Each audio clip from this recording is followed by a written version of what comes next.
Awit tayo ng papuri sa awiting Bisaya, mga kaibigan at nakabubayan. Ito, ikaw ang kusugan ako,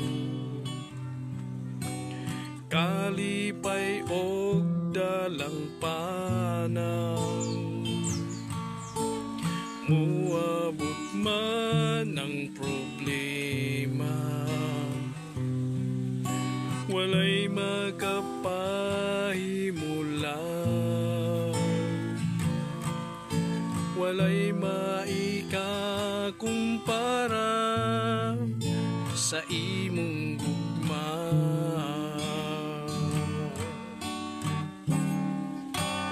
Unsa man kalayo ang langit, gugma mo alang sa tanan.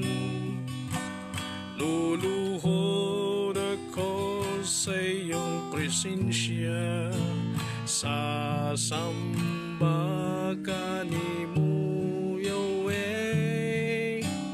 Unsa man kalayo ang langit, gugma mo alang sa tanan.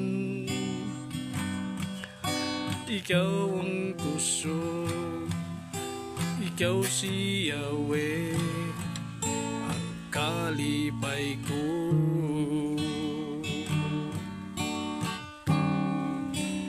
Unsa man kalayo ang langit, gugma mo alang sa tanan.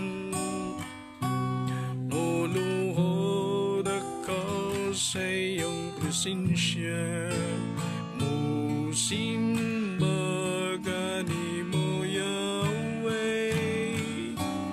Unsa man kalayo ang langit, gugma mo alang sa tanan.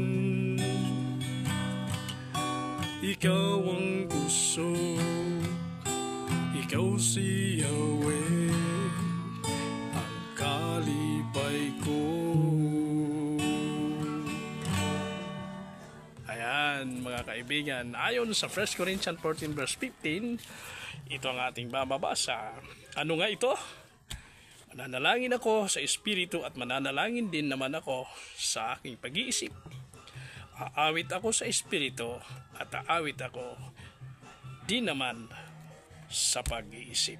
Kaya ang ating awitin, ating iniisip na ito ay para sa Panginoon. Ito'y hindi na bali ang busis. Ang importante, ang ating awit handog para sa papuri sa ating Panginoon.